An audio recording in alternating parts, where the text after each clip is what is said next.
Hello दोस्तों, आज की जागरूकता चैनल में आप सभी का स्वागत है। दोस्तों, मेरा आज का विषय है खेल। खेल क्या है?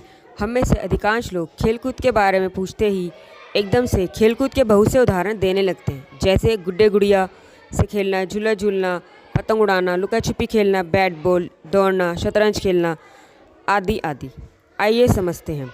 अब राजू को पुस्तक पढ़ने में मज़ा आ रहा है, या बिट्टू जब पढ़ते पढ़ते बोर हो जाता है, ऊब जाता है, तो घर के काम में माँ का हाथ बटाता है, क्योंकि इस काम से बिट्टू को मज़ा आता है। तो इसे हम खेल कूद की संज्ञा दे सकते हैं। जी हाँ, जिस काम में दोस्तों बच्चों को अच्छा लगे, अपनी मन से करे, स्वेच्छा से करे, उसी काम को हम खेल कहेंगे, ना कि ज़बरदस्ती उससे कुछ करवाया जाए। उसे हम खेल नहीं कह सकते दोस्तों। आइए आगे समझते हैं। हास्य, विनोद और प्रसन्नता खेल की आवश्यक विशेषताएं हैं। खेल इसलिए खेले जाते हैं क्योंकि इससे आनंद मिलता है। खेलकूद में अंतिम परिणाम या उपलब्धि का उतना महत्व नहीं है जितना खेल के दौरान मिलने वाले आनंद का। आइए समझते हैं। अब एक बढ़ई है जिसे हथौड़े से अपनी अलमारी बनानी है, हथौड़े छेने से कूट कर पीट कर क्योंकि उस अलमारी को बेचकर उसे अपने घर में जीविका का साधन कमाना है, जीविका का साधन है। लेकिन उसी हथौड़े को उसका बच्चा मोनू एक खिलौना बनाकर खिलौने की तरह ही इस्तेमाल करता है, क्योंकि उसे उसको चलाने में मज़ा आ रहा है। तो देखा दोस्तों, बच्चे को जिस काम में मज़ा आएगा वह उसके लिए खेल है। चलिए कुछ और उदाहरण समझते हैं। किसी क्रिया विशेष को खेल तब माना जा सकता है या नहीं, ये इस बात पर निर्भर करेगा कि वह बच्चा स्वेच्छा से करता है या उसे ऐसा करने के लिए विवश किया जाता है। यदि कोई बच्चा किसी पहेली को हल करने में लगा है क्योंकि उसके शिक्षक ने उसे ऐसा करने को कहा है, तो उसे खेल की संज्ञा नहीं दी जाएगी, जबकि मन से, स्वेच्छा से पहेली हल करना ही खेल कहलाएगा।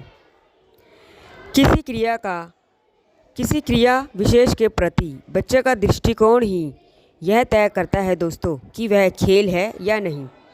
अब बच्चे कैसे खेलते हैं दोस्तों? आपने देखा होगा, जब बच्चा बहुत छोटा होता है, शैशवावस्था, 2 साल या 1.5 साल का बच्चा, वह अपने आप में ही खेलना पसंद करता है। उसे यह मतलब नहीं होता कि उसके आसपास के लोग क्या कर रहे हैं, क्या खेल रहे हैं, उसके पास हैं या नहीं। वो अपने ही खेल में बॉल को लुढ़काता है, अपने पैरों से घिसर घिसर कर चलता है, बस उसी चीज़ में लगा रहता है। थोड़ा सा बच्चा जब बड़ा होता है, 3.5 वर्ष, 2.5 वर्ष, तब बच्चा दूसरे बच्चों के साथ बैठना और स्वतंत्र रूप से खेलना शुरू करता है। कुछ खिलौने आपस में वो एक दूसरे के साथ आदान प्रदान करते हैं और खेलते हैं। इसके बाद जब बच्चे 4 साल, 4.5, 5 साल के हो जाते हैं, तब वह प्रॉपर एक अच्छे तरीके से व्यवस्था करके खेलते हैं। जैसे गुड्डे गुड़ियों का खेल, पूरा किचन का सामान सजा कर, अच्छे तरीके से रख कर, इस तरीके से खेलते हैं। इन खेलों को हम कहते हैं सहयोगात्मक खेल, क्योंकि ऐसा करने में बच्चे को और दूसरे बच्चे भी चाहिए होते हैं। ओके दोस्तों, तो हमने देखा बच्चे के लिए खेल किस तरीके से महत्वपूर्ण है और खेल की परिभाषा क्या हुई।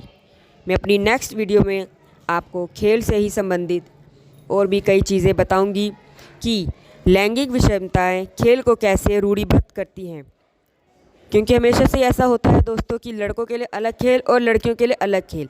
तो यह किसने तय किया? इस विषय पर मैं अपनी अगली वीडियो में आपको बताऊंगी। तब तक के लिए धन्यवाद। अपना ध्यान रखिए। बाय बाय दोस्तों, नमस्ते।